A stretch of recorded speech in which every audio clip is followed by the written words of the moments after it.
গ্রেপ্তারের ব্যাপারে, বিচার যে সোপর্দ করার ব্যাপারে আইন শৃঙ্খলা রক্ষাকারী বাহিনী যেমন কাজ করেছেন, তেমনিভাবে বাংলাদেশের সার্বভৌমত্বের রক্ষক হিসাবে আমরা যাদেরকে মনে করি বাংলাদেশ সেনাবাহিনী, তারা এই আদালতের প্রক্রিয়াকে সাহায্য করেছেন। তারা ঘোষণা দিয়েছিলেন যে ল অব দি ল্যান্ডের প্রতি তারা শ্রদ্ধাশীল থাকবেন, বিচার প্রক্রিয়ার প্রতি তাদের সমস্ত সমর্থন থাকবে। তারা সেই সমর্থন আমাদেরকে দিয়েছেন, আইন শৃঙ্খলা রক্ষাকারী বাহিনীকে দিয়েছেন। এই আসামিদেরকে গ্রেপ্তার করে আদালতে হাজির করার ব্যাপারে তারা সম্পূর্ণ সহযোগিতা করেছেন। এটা আইন শৃঙ্খলা রক্ষাকারী বাহিনীর মাধ্যমে আমরা জানতে পেরেছি। সুতরাং দেশপ্রেমিক সেনাবাহিনীর ব্যাপারে যে সমস্ত অপপ্রচার যারা করেন তাদেরকে আমরা বলবো অপপ্রচার করবেন না। ল অব দি ল্যান্ড এবং বিচার প্রক্রিয়া একটা রাষ্ট্রের সভ্যতার মাপকাঠি নির্ধারণ করে।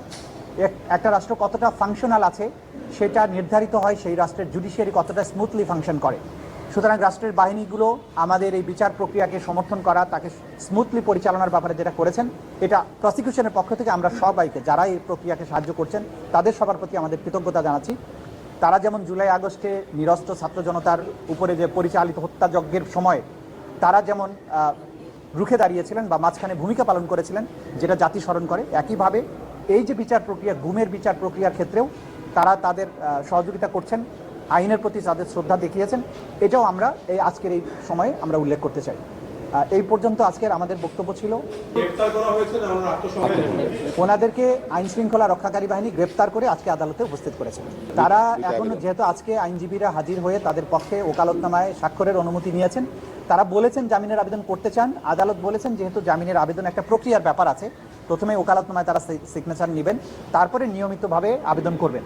আদালত বলেছেন যে আবেদন থাকলে আপনারা রেজিস্ট্রার অফিসে আইন অনুযায়ী দাখিল করবেন, পরবর্তী তারিখে যদি কোনো আবেদন থাকে তখন সেটা তারা শুনানি। কোনো আবেদনই আজকে দাখিল হয়নি। তারা মৌখিকভাবে আসামিদের সাথে কথা বলার বা প্রিভিলেজ কমিউনিকেশনের জন্য আবেদন করেছিলেন, আদালত সেটা মঞ্জুর করেছেন। বাকি যে সমস্ত আবেদন তারা ফাইল করার কথা সেটা যথাযথ প্রক্রিয়ায় ওনারা দাখিল করবেন, করলে তখন প্রক্রিয়া অনুযায়ী সেটা শুনানি। আইন অনুযায়ী তাদের স্ট্যাটাস নির্ধারিত হবে। আপনারা জানেন যে আন্তর্জাতিক অপরাধ ট্রাইব্যুনালের আইন সর্বশেষ সংশোধিত হয়ে সর্বশেষ যে পর্যায়ে আছে সেখানে যেভাবে বলা আছে যে আসামি গ্রেপ্তার হলে তাদের কি স্ট্যাটাস হবে, আইন নির্ধারিত পন্থাই সেটা নির্ধারিত হবে।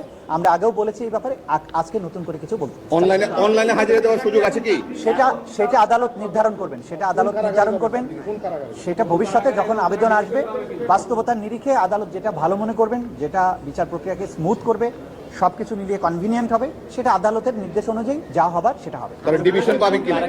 বাকি বিষয়গুলো কারাগারের বিষয়। আচ্ছা, কারাগারের ব্যাপারে হচ্ছে তাদেরকে কাস্টডিতে প্রেরণের নির্দেশ দেওয়া হয়েছে। কাস্টডিতে প্রেরণ মানে হচ্ছে কারা কর্তৃপক্ষের অধীনে তারা চলে যাবেন। কারা কর্তৃপক্ষ তাদেরকে কোথায় রাখবেন, অর্থাৎ কোন জেলে রাখবেন, কোন সাব জেলে রাখবেন, ঢাকায় রাখবেন না চট্টগ্রামে পাঠাবেন না অন্য কোথাও রাখবেন, এটা অ্যাবসোলুট অথরিটি কারা কর্তৃপক্ষের, অর্থাৎ সরকারের। আদালতের কাজ হচ্ছে তাদেরকে কাস্টডিতে পাঠিয়ে দেওয়া। কাস্টডিটা মেনটেন করেন রাষ্ট্র বা স্বরাষ্ট্র মন্ত্রণালয় অথবা মোর স্পেসিফিক্যালি কারা অধিদপ্তর। সুতরাং কারা কর্তৃপক্ষ তাদেরকে কোন কারাগারে রাখবেন সেটা তারাই নির্ধারণ করবে। যে এই বিষয়ে যে সুবিধা কারা কর্তৃপক্ষ কোন আসামিকে কি পদ্ধতিতে আদালতে হাজির করবেন এটা ডিসক্রিপশন অব দি কারা কর্তৃপক্ষ।